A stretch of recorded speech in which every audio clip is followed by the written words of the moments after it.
નમસ્કાર દર્શક મિત્રો, મંતવ્ય ન્યૂઝનો કાર્યક્રમ પુરુષાર્થ ટેક્સ સિમ્પ્લિફાઈડની સાથે હું છું સ્મિતા. આજે આપણે કાર્યક્રમમાં ઘણી બધી વાતચીત કરવાની છે ઇન્કમ ટેક્સને લઈને.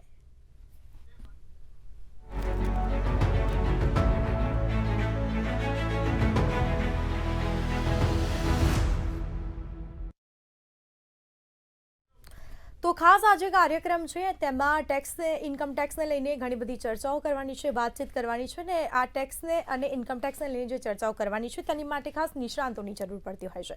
તો આપણી પાસે છે ભાવિકભાઈ શાહ, જેઓ પુરુષાર્થના ફાઉન્ડર છે અને સરસ સમજૂતી આપશે. જી સર, મંતવ્ય ન્યૂઝમાં આપનું સ્વાગત છે. જી નમસ્કાર. ગયા કાર્યક્રમમાં આપણે ઘણી બધી ચર્ચાઓ કરીશું ઇન્કમ ટેક્સને લઈને અને આજે બી ઘણા બધા સવાલો કરીશું દર્શક મિત્રોને અને વેપારીઓ માટે ખાસ કરીને. તો આપ પહેલો સવાલ હું એ પૂછવા માંગુ છું કે આ એનઆર અને સેક્શન 80C ના લાભ મળે ખરા? હા, એનઆર એટલે નોન રેસિડેન્ટ ઇન્ડિયન. જે નોન રેસિડેન્ટ ઇન્ડિયન છે એને જો એ જૂની રિઝીમમાં એટલે જૂની ટેક્સ રિઝીમમાં એ રિટર્ન ફાઇલ કરતા હોય તો એને સેક્શન 80C, 80D, 80TTB આ બધા જે ચેપ્ટર 6 હેઠળના ડિડક્શન્સ હોય છે એમાં મોટાભાગના ડિડક્શન્સ એને મળે છે નોન રેસિડેન્ટને. બિલકુલથી. તો શું આ ભાગીદારી પેઢી RNOR હોઈ શકે ખરી? ભાગીદારી પેઢી એ RNOR ના હોય. RNOR એટલે રેસિડેન્ટ એન્ડ ઓર્ડિનરી રેસિડેન્ટ. એ ફક્ત ઇન્ડિવિજ્યુઅલ અને HUF જ હોઈ શકે છે. બાકી બધા જે કંઈ પણ સ્ટેટસ છે કે જે ટ્રસ્ટ છે, પાર્ટનરશિપ ફર્મ છે કે કંપની છે એ આઈધર રેસિડેન્ટ હોય ઓર નોન રેસિડેન્ટ હોય. એટલે resident but not ordinary resident અને નોન રેસિડેન્ટ આ બે સ્ટેટસ જ હોય છે નોન ઇન્ડિવિજ્યુઅલ માટે. ખાલી ઇન્ડિવિજ્યુઅલ અને HUF માટે જ 3 સ્ટેટસ હોય છે: non resident, resident but not ordinary resident અને રેસિડેન્ટ એન્ડ ઓર્ડિનરી રેસિડેન્ટ. બિલકુલથી. હવે આ જે ટેક્સ ઓડિટમાં રહેઠાણના દરજ્જાનું મહત્વ શું હોય છે? રહેઠાણના દરજ્જાના આધારે જ જે તે વ્યક્તિના TDSનું જે ટેક્સ કાપવાનો છે આપણે એની સેક્શન નક્કી થાય છે, એના રેટ નક્કી થાય છે. કારણ કે રેસિડેન્ટ ઇન્ડિવિજ્યુઅલ્સ જે છે એમનો TDS રેટ ડિફરન્ટ હોય છે અને નોન રેસિડેન્ટનો ડિફરન્ટ હોય છે. નોન રેસિડેન્ટની મોટાભાગની TDS 195 સેક્શન હેઠળ કપાય છે અને એમાં મેક્સિમમ સ્લેબ રેટ જે હોય છે 30%નો એ લાગુ પડતો હોય છે. જ્યારે ઓર્ડિનરી રેસિડેન્ટ જે છે આપણા એમના માટે જેમ કે ઇન્ટરેસ્ટમાં ફક્ત 10% TDS છે, જ્યારે નોન રેસિડેન્ટ માટે 30% છે. એવી જ રીતે પ્રોપર્ટીમાં સેલ કરીએ તો પ્રોપર્ટીમાં 1% TDS કપાય છે 50 લાખથી વધારનું હોય તો ઓર્ડિનરી રેસિડેન્ટ માટે. જ્યારે નોન રેસિડેન્ટ માટે એ જ વસ્તુ 15%, 20% થઈ જાય છે. એટલે નોન રેસિડેન્ટ વ્યક્તિ રેસિડેન્શિયલ સ્ટેટસ જ્યારે નક્કી કરીએ એટલે એનો સેક્શન ચેન્જ થઈ જાય અને એનો રેટ પણ ચેન્જ થઈ જાય છે. હા, બિલકુલથી. તો હવે આ જે SEP હોય છે એ શું હોય છે? Significance economic presence. કે ભારતમાં એની ઓફિસ નથી પરંતુ એનું પ્રેઝન્સ ઘણું બધું છે.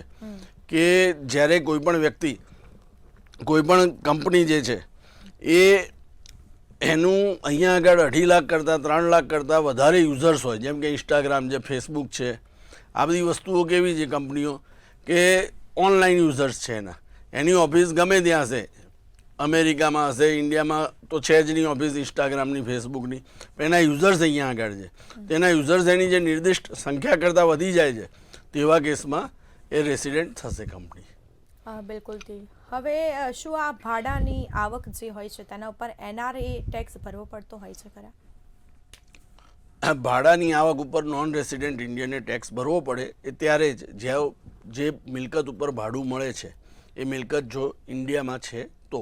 કારણ કે ઇન્ડિયામાં મિલકત છે એટલે એનું જે કંઈ પણ ઇન્કમ થઈ એ ઇન્કમ અર્ન ઇન ઇન્ડિયા જ ગણાશે.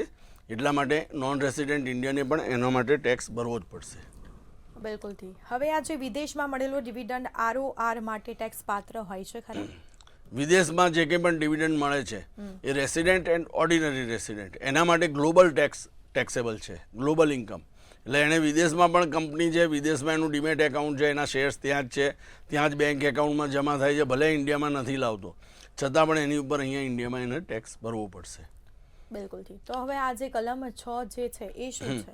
કલમ 6 એ એકચ્યુઅલી જે રેસિડેન્ટ એન્ડ ઓર્ડિનરી રેસિડેન્ટ કે જે આપણે જે 2 એડિશનલ કન્ડિશન છે કે 7 વર્ષમાં 730 દિવસની પ્રેઝન્સ અને છેલ્લા 10 વર્ષમાં 2 વર્ષ રેસિડેન્ટ થવું જોઈએ. એ જે કલમ જે કેલ્ક્યુલેશન્સ છે એ સેક્શન 6(6) હેઠળ દર્શાવવામાં આવેલી છે. બિલકુલથી. તો સ્ટે ઇન ઇન્ડિયા શું એ હોસ્પિટલોમાં વિતાવેલા દિવસો ગણાય ખરી? હા, ગણાય. આપણે ભારતમાં આવ્યા છીએ, ભલે આપણી મેડિકલ ઇમરજન્સી માટે પણ ભારતમાં આવ્યા હોઈએ. આમ નોર્મલી આપણે અમેરિકા રહેતા હોઈએ પણ કોઈ ટ્રીટમેન્ટ માટે સ્પેશિયલી ઇન્ડિયા આવીએ અને ભલે અહીંયા આગળ 180 દિવસ કરતાં વધારે કે વોટ એવર દિવસ રહ્યા આપણે આયા શેના માટે છીએ એ પર્પઝ નક્કી નક્કી નથી. હા, પણ આયા છીએ ઇન્ડિયામાં એટલે ઇન્ડિયામાં સ્ટે ગણાઈ જશે. એ કોઈ પણ પ્રસંગે કોઈ બી પણ આયા પ્રસંગે હોય? બી આયા હો કે કોઈ પણ સારા નરસા પ્રસંગ હોય, લગ્ન પ્રસંગ હોય, કોઈનો ડેટ થઈ ગયું હોય, આયા અહીંયા એક્સિડન્ટ થઈ ગયો, હોસ્પિટલમાં રહેવું પડ્યું, આયા હતા ફક્ત 10 દિવસ માટે પણ અહીંયા એક્સિડન્ટ થઈ ગયો અને હોસ્પિટલમાં રહેવું પડ્યું કે કંઈક આપણાથી એક્સિડન્ટ થઈ ગયું, આપણે જેલમાં જવું પડ્યું, તો પણ એ વસ્તુ અહીંયા સ્ટે ઇન ઇન્ડિયા ગણાશે. બિલકુલથી. તો શું આ દિવસોની ગણતરી માટે 24 કલાકનો નિયમ છે ખરા? 24 કલાક એવું કોઈ નિયમ નથી, પણ જે દિવસે તમે આવ્યા, સપોઝ આજે ધારો કે 10 તારીખે તમે ઇન્ડિયામાં આવ્યા, 10 તારીખે રાતે 10 વાગે આવ્યા તો 10 તારીખનો સિક્કો વાગશે અને 10 તારીખે જ રાતે આપણે છેક 1 વાગે આવીએ છીએ તો 11 તારીખ થઈ જાય છે તો 11 તારીખનો સિક્કો વાગશે. એટલે જે દિવસનો સિક્કો વાગ્યો એ દિવસ આવવાનો અને જવાનો પણ દિવસ એ જ રીતે એ બંને દિવસ ગણતરીમાં લેવામાં આવે છે. ઓકે. હવે આ જે POEM છે એ નક્કી કરવાના મુખ્ય માપદંડો શું હોય છે? POEM એટલે પ્રિન્સિપલ જે છે એની ઇફેક્ટિવ મેનેજમેન્ટની જે જગ્યા એ ક્યાંથી થાય છે? કોઈ પણ કંપની છે એ કંપનીનું ઇફેક્ટિવ મેનેજમેન્ટ ક્યાંથી થાય છે? Principal place of effective management. તો એ જ્યારે કંપનીની બોર્ડ ઓફ મિટિંગ એ ક્યાં મળે છે? ઇન્ડિયામાં મળે છે કે ઇન્ડિયાની બહાર મળે છે? કંપનીના મહત્તમ કર્મચારીઓ ક્યાં રહે છે? ઇન્ડિયામાં રહે છે, ઇન્ડિયાની બહાર રહે છે? કંપનીની જે કંઈ પણ મેક્સિમમ એસેટ્સ છે, લાયબિલિટીઝ છે, એ બધી ક્યાં છે? આના આધારે બધું નક્કી થાય છે કે ભાઈ આનું પ્રિન્સિપલ ઇફેક્ટિવ મેનેજમેન્ટ ક્યાંથી થાય છે? ઇન્ડિયામાંથી થાય છે કે આઉટ ઓફ ઇન્ડિયામાંથી થાય છે? એના આધારે કોઈ પણ કંપની છે એનું રેસિડેન્શિયલ સ્ટેટસ નક્કી થશે કે આ રેસિડેન્ટ ગણવી કે નોન રેસિડેન્ટ ગણવી. બિલકુલથી. હવે એક CA તરીકે ક્લાયન્ટનું સ્ટેટસ ચેક કરતી વખતે સૌથી પહેલાં તો શું માંગવું પડે? સૌથી પહેલાં તો આપણે એનું પાસપોર્ટની કોપી છેલ્લા 10 વર્ષની જોઈશે, કારણ કે રેસિડેન્ટ છે, નોન રેસિડેન્ટ છે કે રેસિડેન્ટ એન્ડ ઓર્ડિનરી રેસિડેન્ટ, એના માટે છેલ્લા લાસ્ટ 10 યર્સનો આપણે આખો ઇતિહાસ એનો ચકાસવો પડશે. એના આધારે જ આપણે નક્કી કરીશું કે કોઈ પણ વ્યક્તિ એ શું થાય છે, રેસિડેન્ટ કે ઓર્ડિનરી રેસિડેન્ટ કે નોન રેસિડેન્ટ. આ ત્રણમાંથી શું ઇફેક્ટિવલી લાગુ પડે છે ને દર વર્ષે આપણે આગળનું 1 વર્ષ છોડતા જઈશું, નવું 1 વર્ષ એડ થતું જશે. બિલકુલથી. હવે આ જે કલમ 6A1 હોય છે જે ડીમ્ડ રેસિડેન્ટ એ શું હોય છે?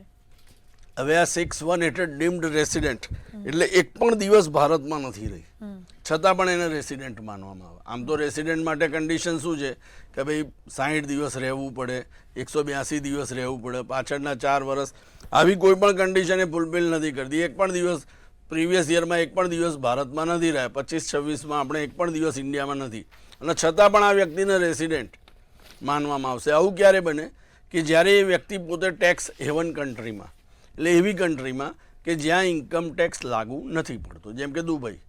તો દુબઈમાં કોઈ પણ જાતનો ઇન્કમ ટેક્સ ભરવો પડતો નથી, ગમે તેટલી ઇન્કમ હોય એની ઉપર કોઈ ટેક્સ નથી. તો આ દુબઈ જેવી કન્ટ્રીમાં વ્યક્તિ રહે છે અને એનો અહીંયાથી ધંધો બધો મેનેજ કરે છે, એની અહીંયા પ્રોપર્ટીઝ છે, એનું રેન્ટ આવે છે, આ બધી વસ્તુઓ થાય છે, તો આવી વ્યક્તિને ડીમ્ડ રેસિડેન્સ કહેવાશે.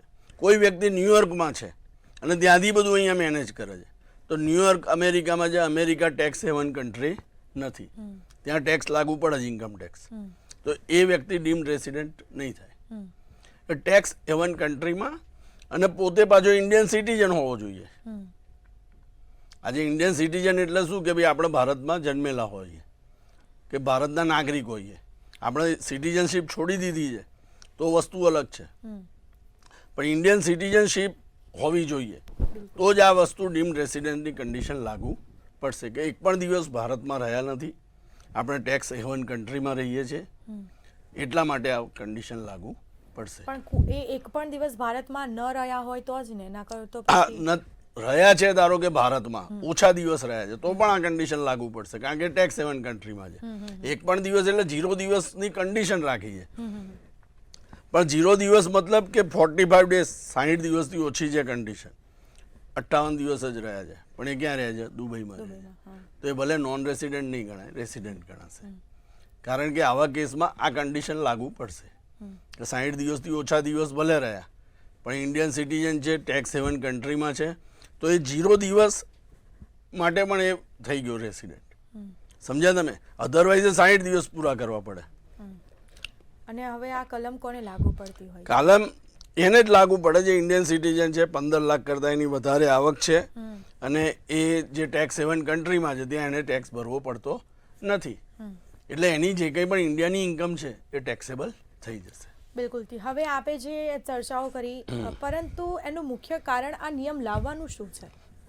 આ જે નિયમ લાવવાનું કારણ એ છે કે આવી વ્યક્તિઓ એકચ્યુઅલી સ્ટેટલેસ પર્સન કહેવાય છે, કે જે લોકોને ક્યાંય ટેક્સ ભરવો પડતો નથી. આખી દુનિયામાં એની આવક છે પણ એને ટેક્સ ભરવો પડે નહીં. એવી રીતે પ્લાનિંગ કરે છે. આજે તમારી પાસે પૈસા છે એટલે પૈસાના જોરે તમે એવી રીતે પ્લાનિંગ કરશો, તો એ પ્લાનિંગ કરશો એટલે એ વ્યક્તિ રીચનો રીચ જ થતો જશે, સુપર રીચ થશે, અને ક્યાંય એ પૈસા કમાય છે બધેથી પણ એ ક્યાંય ટેક્સ ભરતો નથી. તો આવી વ્યક્તિઓ જે ભારતના નાગરિક છે એ ભારતમાં પોતાની વસ્તુઓ મિલકતો વસાવે છે, કમાય છે, પણ ભારતમાં ટેક્સ નથી ભરતા, બીજે ક્યાંય પણ ટેક્સ નથી ભરતા. તો એ ટેક્સ ભારતમાં આવક થાય એના માટે આ વસ્તુ લાવવામાં પણ કદાચ એવું હોય કે એ ભારતમાં એ વ્યક્તિ કામ કરતો હોય, ભારતમાં રહેતો હોય અને અમેરિકાનું કંઈ કામ કરતો હોય, તો પછી એને અહીંયા ટેક્સ ચૂકવવો પડે? હા, ચૂકવવો પડે ને. ભારતમાં રહે છે, ઓર્ડિનરી રેસિડેન્ટ થયો. હવે ઓર્ડિનરી રેસિડેન્ટની ગ્લોબલ ઇન્કમ ટેક્સેબલ છે. તમે અહીં બેઠા બેઠા કોઈ અમેરિકાની કોઈને વેબસાઇટ બનાવી આપી, અત્યારે આ બધું કામ ચાલે છે આઉટસોર્સિંગનું, ઢગલાબંધ ચાલે છે, ઘણા લોકો કમાય છે. તમે ઇવન ફેસબુક, ઇન્સ્ટાગ્રામમાં તમારો વિડીયો અપલોડ કર્યો, રીલ અપલોડ કરી, લાઇક્સ મળે, એમાં એડવર્ટાઇઝની ઇન્કમ થઈ, ઇન્કમ એડવર્ટાઇઝની ગમે ત્યાં થઈ, તમને તો પૈસા અહીં બેઠા મળ્યા. તમે ઇન્ડિયન ઓરિજિન, ઇન્ડિયન રેસિડેન્ટ છો એટલે તમારી ગ્લોબલ ઇન્કમ ટેક્સેબલ છે. જે લોકો ઇન્ડિયન રેસિડેન્ટ નથી એવા લોકોની જ ઇન્કમને ટેક્સના દાયરામાં લાવવા માટે આ બધી વસ્તુઓ કરી છે. અધરવાઇઝ તમે જો અહીંયા રહો છો જ અને અહીંયા ઓર્ડિનરી રેસિડેન્ટ છો જ, તો તમારા તો તમે ગમે ત્યાં પૈસા કમાયા. તમારા ફાધરે ધારો કે પહેલાં અમેરિકા હોય, ત્યાં મકાન લીધેલું હોય, ત્યાં રેન્ટ આવતું હોય, તો એ ત્યાં પૈસા તમારા આવે છે, ઇન્ડિયામાં નથી આવતા, તો પણ ટેક્સ ભરવો પડશે, કારણ કે તમે ઇન્ડિયન રેસિડેન્ટ છો. બરાબર? એટલે ગ્લોબલ ઇન્કમ. પણ કદાચ એવું હોઈ શકે કે કદાચ કોઈ ના બી ભરે તો એની સામે પછી હા, એ તો પછી પગલા ભરાય ને, એ તો બધું જે પછી આગળ પ્રોવિઝનો આવશે કે તમે ઇન્કમ ને છુપાઈ છે તો 200% પેનલ્ટી ભરો, એ બધું આવશે આગળ જતા. બિલકુલ. હવે આ રહેઠાણનો દરજ્જો શું હોય છે? રહેઠાણનો દરજ્જો એ જ કે જે 6(1) હેઠળ જે છે આપણે કે આજે 6(1) હેઠળ જે આપણે રેસિડેન્શિયલ સ્ટેટસ નક્કી કરીએ છીએ એ એનું રહેઠાણનો દરજ્જો છે કે ભાઈ રેસિડેન્ટ છે, ઓર્ડિનરી રેસિડેન્ટ છે કે નોન રેસિડેન્ટ. એટલે કોઈ પણ વ્યક્તિ પહેલાં રેસિડેન્ટ છે કે નહીં એ નક્કી કરવાનું.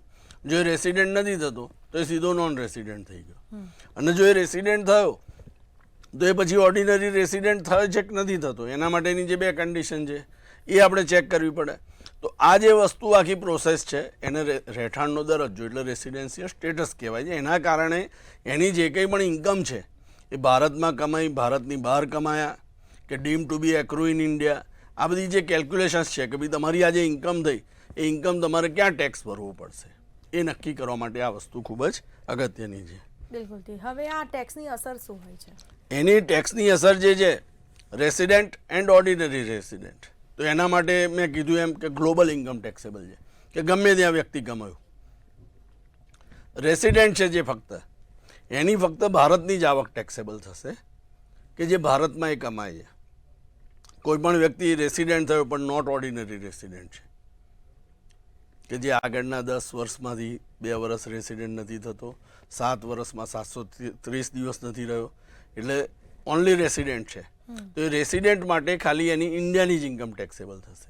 એની ફોરેનની જે કંઈ પણ ઇન્કમ છે એ ઇન્ડિયામાં ટેક્સેબલ નહીં થાય અનલેસ કે એ ઇન્ડિયામાંથી કંટ્રોલ થતી હોય, એનો બિઝનેસ ફોરેનમાં છે, એ કંટ્રોલ અહીંથી કરે છે, તો પછી એ પણ ટેક્સેબલ થશે. જ્યારે નોન રેસિડેન્ટ છે તો એની માત્ર અને માત્ર ઇન્ડિયાની જ ઇન્કમ, બિઝનેસ ભલે ગમે ત્યાં હશે, બહાર બિઝનેસ કમાય છે, એ કંટ્રોલ પણ અહીંથી નથી કરતો કારણ કે નોન રેસિડેન્ટ છે. તો એ ફોરેનની કંપની છે, ઇન્સ્ટાગ્રામ, ફેસબુક ફોરેનમાં ગમે તે કમાય છે, એનાથી આપણે કોઈ મતલબ નથી. એ ઇન્ડિયામાં શું કમાય છે એનાથી નિસ્બત છે. એટલે આ જે આખી ટેક્સ ઇમ્પ્લિકેશન, ટેક્સ લાયબિલિટી જે નક્કી કરવા માટે રેસિડેન્શિયલ સ્ટેટસ સૌથી પહેલું પગથિયું છે કે ભાઈ ઇન્કમ ટેક્સ રિટર્ન આપણે જ્યારે ભરવા જઈએ કે આપણી ઇન્કમ ટેક્સની લાયબિલિટી કેલ્ક્યુલેટ કરવાની છે, તો આપણે સૌથી પહેલાં આપણું સ્ટેટસ કે ભાઈ હું કોણ છું, ઇન્ડિવિજ્યુઅલ છું, HUF છું, કંપની છું. સેકન્ડ સ્ટેજ આવી જાય રેસિડેન્શિયલ સ્ટેટસ. આ બે પછી જ આપણી ટેક્સ લાયબિલિટી, આખું ટેક્સનું માળખું આપણને શું લાગુ પડશે એ આપણે જોઈ શકીએ છીએ. બિલકુલથી. હવે આ જે POEM છે એટલે શું હોય છે, એ શું હોય છે? Place of effective management. કે ભાઈ કંપનીનું જે ઇફેક્ટિવ મેનેજમેન્ટ છે, કે કંપનીનો કંટ્રોલ, કંપનીનું કામકાજ, આ બધું ક્યાંથી થાય છે એ ખાસ જોવું પડે છે. કોઈ પણ કંપની જો એનું ધંધાકીય સ્થળ, એની પ્રોડક્ટ તો અહીંયા વેચાશે, જેમ કે કોલગેટ પામોલિવ છે. કોલગેટ પામોલિવ એક ફોરેન કંપની છે, હિન્દુસ્તાન લીવર એ પણ એક ફોરેન કંપની. પણ એ લોકો એમના જે કંઈ પણ અહીંયા ઉત્પાદન કરે છે, પ્રોડક્શન્સ છે, એ અહીંયાથી મેનેજ થાય છે. એનું ઇફેક્ટિવ કંટ્રોલ, મેનેજમેન્ટ, એમની ઓફિસ પણ અહીંયા છે. તો એ બધી કંપનીઓનું પ્રિન્સિપલ જે પ્લેસ ઓફ ઇફેક્ટિવ મેનેજમેન્ટ છે એ ઇન્ડિયાના કારોબાર પૂરતું જ ઇન્ડિયામાં છે. એમનો ફોરેનમાં, બીજે આફ્રિકામાં કોલગેટ પામોલિવ છે, રશિયામાં એની ટૂથપેસ્ટ વેચાય છે, દરેક જગ્યાએ વેચાય. તો એ બધાનું કંટ્રોલ કંઈ અહીંથી નથી થતું, તો એની ખાલી ઇન્ડિયાની જ ઇન્કમ ટેક્સેબલ ગણાશે. એટલે પ્રિન્સિપલ જે ઇફેક્ટિવ મેનેજમેન્ટની પ્લેસ ઓફ ઇફેક્ટિવ મેનેજમેન્ટ છે એ જોવામાં આવે કે ભાઈ આ કંપનીનો પ્લાન્ટ ક્યાં છે, એની જે મેક્સિમમ કેપિટલ જે એમ્પ્લોયડ છે એ ક્યાં એમ્પ્લોયડ છે, ઇન્ડિયામાં છે કે આઉટ ઓફ ઇન્ડિયામાં છે, એના આધારે એનું રેસિડેન્શિયલ સ્ટેટસ નક્કી થાય છે. બિલકુલથી. હવે આ જે POEM હોય છે તેના મુખ્ય માપદંડો શું હોય છે? એના મુખ્ય માપદંડોમાં એ જ આપણે કે ભાઈ એનો જે બિઝનેસ છે, એક્ટિવ બિઝનેસ, કે એનું જે કંઈ પણ બિઝનેસ છે, એક્ટિવ બિઝનેસ છે, એનું ટોટલ સેલ છે, એ સેલમાંથી ઇન્ડિયામાં કેટલું સેલ છે, આઉટ ઓફ ઇન્ડિયા કેટલું સેલ છે. જો એનું મેક્સિમમ સેલ ઇન્ડિયામાં જ છે તો ઇન્ડિયન કંપની થઈ ગઈ, ભલે એ આપણી ફોરેનની કંપની હોય. એવી જ રીતે એની જે બોર્ડ ઓફ ડિરેક્ટર્સની સિટિંગ્સ હોય, બેઠક હોય, એ કઈ જગ્યાએ થાય છે, એ ઇન્ડિયામાં થાય છે, ઇન્ડિયાની બહાર થાય છે. એના જે એમ્પ્લોઈઝ છે એ એમ્પ્લોઈઝ ક્યાં રહે છે, નંબર ઓફ એમ્પ્લોઈઝ, સપોઝ 10,000 એમ્પ્લોઈઝમાંથી 9800 એમ્પ્લોય, 7,000 એમ્પ્લોય ઇન્ડિયામાં છે, તો મેક્સિમમ એમ્પ્લોય ઇન્ડિયામાં થયા. એનું જે કંઈ પણ કેપિટલ સ્ટ્રક્ચર છે એ ફંડિંગ કેવી રીતે થયું છે, ઇન્ડિયામાંથી થયું છે કે આઉટસાઇડ ઇન્ડિયામાંથી થયું છે, આ બધા જ માપદંડોના આધારે એ નક્કી કરવામાં આવશે. બિલકુલથી. અને આ ટેક્સની અસર શું હોય છે? એની ટેક્સની અસર એ છે કે જો ઇફેક્ટિવ મેનેજમેન્ટ ઇન્ડિયામાંથી થાય છે તો એનો મતલબ કે એની ગ્લોબલ ઇન્કમ ઉપર એને ટેક્સ ભરવો પડશે. બિલકુલ. કે જે આખી દુનિયામાં જે કંઈ પણ એ કંપની કમાય છે એ બધી વસ્તુ પર ઇન્ડિયામાં ટેક્સ ભરવો પડશે. બિલકુલથી. તો આ જે POEM હતી એની તમે આજે માહિતી આપી. હવે SEP એ શું હોય છે? Significant economic presence. કે જે મેં કીધું, કોઈ વસ્તુ પ્રોડક્ટ વેચે છે તો આપણે પ્રોડક્ટ જોઈ શકીશું, અનુભવી શકીશું એ વસ્તુ કોણે લીધી. પણ કોઈ કંપનીઓ બધી સર્વિસ પ્રોવાઈડર છે, જેમ કે એમેઝોન છે, ઇન્સ્ટાગ્રામ, ફેસબુક. એના યુઝર્સ, નંબર ઓફ યુઝર્સ, કારણ કે એની ઓફિસ એક જ જગ્યાએ છે વર્લ્ડમાં. ગૂગલની ઓફિસ એક જ જગ્યાએ છે, એ બધી ઓફિસો નથી કરતું. ગૂગલ સર્ચ એન્જિન છે, ગૂગલ ઇન્ડિયાની કંપની નથી, પણ એના યુઝર્સ, નંબર ઓફ યુઝર્સ. અત્યારે જે સરકારે છે કે ભાઈ 2.5 લાખથી વધારે યુઝર્સ જો અહીંયા આગળ છે ઇન્ડિયામાં, તો એ સિગ્નિફિકન્સ ઇકોનોમિક પ્રેઝન્સ એની થઈ ગઈ ભારતમાં. એટલે એમાં જે કંઈ પણ એ પૈસા ઇન્ડિયામાં કમાશે એની ઉપર એને ટેક્સ ભરવો પડશે. એટલે આ સેક્શન 9(1) હેઠળ આ વસ્તુ લાવવામાં આવી કે ભાઈ સિગ્નિફિકન્સ ઇકોનોમિક પ્રેઝન્સ. અત્યારે ડિજિટલ કામ થઈ ગયું બધું એના કારણે. બિલકુલથી. હવે આ જે SEP છે એ ક્યારે અસ્તિત્વમાં આવી? એ SEP જે છે એ ટ્રાન્ઝેક્શન, એક તો મર્યાદા છે એની, કેટલા ટ્રાન્ઝેક્શન્સ થાય છે એ, અને વપરાશકર્તાની સંખ્યાઓ. કે ભાઈ ટ્રાન્ઝેક્શન, કોઈ એક વ્યક્તિ પાસે 2 કરોડ રૂપિયાથી વધુનું ટ્રાન્ઝેક્શન થઈ ગયું, બરાબર છે, એણે અહીંયા આગળ કોઈ એના એજન્ટ રાખ્યા નથી ગૂગલે, પણ ગૂગલના સર્ચ એન્જિન ઘણી બધી કંપનીઓ વાપરે, જેમ કે ઓલા, ઉબેર, બધા એનું લોકેશન માટે યુઝ કરે છે એ લોકો એમને સ્પેશિયલ પેડ સર્વિસ યુઝ કરે છે. આપણે તો ગૂગલ લોકેશન ફ્રીમાં જોઈએ છે, પણ એ કંપનીઓ પેડ સર્વિસ યુઝ કરે કારણ કે એમને એક્યુરેટ જોઈએ છે. આજે તમે ઓલામાં ગાડી બુક કરાવી તો એના ડ્રાઈવરને તમારું લોકેશન એક્યુરેટ જોઈશે, એટલે એ લોકો પેડ સર્વિસ યુઝ કરે છે. તો આવી રીતે ગૂગલનું સર્ચ એન્જિન એક જ વ્યક્તિ સાથે, ઇન્ડિયાની એક જ વ્યક્તિ સાથે 2 કરોડથી વધારનું ટ્રાન્ઝેક્શન કરે વર્ષ દરમિયાન, એટલે એ સિગ્નિફિકન્સ ઇકોનોમિક પ્રેઝન્સ આવી ગઈ. અથવા તો એના 3 લાખથી વધારે યુઝર હોય ફેસબુકના, ઇન્સ્ટાગ્રામના, આ બધી કંપનીઓ જે કંઈ પણ છે એના યુઝર્સ 3 લાખથી વધારે છે તો પણ એમની સિગ્નિફિકન્સ ઇકોનોમિક પ્રેઝન્સ થઈ ગઈ. બિલકુલથી. હવે આ જે એસઈપી છે તેના મહત્વના મુદ્દા શું હોય છે? એના મહત્વના મુદ્દા એ જ છે કે ભાઈ આમાં એક તો ભારતમાં એની કોઈ ઓફિસ છે નહીં, બીજું કે એની જે કંઈ પણ ઇન્કમ હોય એ deem to be accrue or arise in India ગણાય. કે જે કંઈ પણ આ એસઈપી, ધારો કે ફેસબુકમાં આપણે એડ આપીએ છીએ તો જે કંઈ પણ એડના પૈસાનું આપણે પેમેન્ટ કરીએ છીએ તો ફેસબુક વાળો એમ ના કહી શકે કે ભાઈ હું તો નોન રેસિડેન્ટ કંપની છું, મારી તો એડ તો કોણે જોઈ કોને ખબર. તમે આજે ફેસબુકમાં, ઇન્સ્ટાગ્રામમાં આપણે એડ રન કરીએ છીએ, 2000-3000નું પેમેન્ટ કરીએ છીએ. હવે ઇન્સ્ટાગ્રામના તો ફોરેનના એકાઉન્ટમાં ગયા, તો ઇન્સ્ટાગ્રામ એમ ના કહી શકે કે ભાઈ આ એડ કોણે જોઈ, ઇન્ડિયામાં જોઈ, ઇન્ડિયાની બહાર જોઈ. તો એવા સમયમાં આ એડની રેવન્યુ પણ deem to be accrue or arise in India ગણાશે, પણ એના માટે એને ડીટીએનો લાભ પણ મળી શકે છે. હા, બિલકુલથી. હવે આ જે નવો ઇન્કમ ટેક્સ એક્ટ ક્યારે અમલમાં આવે છે? નવો ઇન્કમ ટેક્સ એક્ટ જે હવે નજીકના ભવિષ્યમાં 1 એપ્રિલ 2026થી લાગુ થવાનો છે. હવે નવો ઇન્કમ ટેક્સ એક્ટ છે અને ન્યૂ ટેક્સ રિજીમ છે, આ 2 વસ્તુ ડિફરન્ટ છે. કે આ ટેક્સ એક્ટ જે 1961નો અત્યારે રનિંગ કાયદો ચાલે છે, અત્યારે જે કાયદો ચાલે છે ઇન્કમ ટેક્સ એક્ટ 1961 છે. હવે જે કાયદો આવે છે ઇન્કમ ટેક્સ એક્ટ 2025, એટલે 2025માં પાર્લામેન્ટે એને પરમિશન આપી છે કે આ નવો આપણો કાયદો લાગુ કરવાનો, જે 1 એપ્રિલ 2026થી લાગુ પડશે. એટલે ફાઇનાન્શિયલ યર 26-27ના જે કંઈ પણ ટ્રાન્ઝેક્શન થશે એનું જે કંઈ પણ એસેસમેન્ટ, સ્ક્રુટિની, નોટિસ આવશે એ બધું જ નવા એક્ટ પ્રમાણે આવશે, 2025 એક્ટ પ્રમાણે. ત્યાં સુધીનું એટલે 31/3/26 સુધીનું જે કંઈ પણ છે એ જૂના એક્ટ પ્રમાણે જ ચાલુ રહેશે. બિલકુલથી.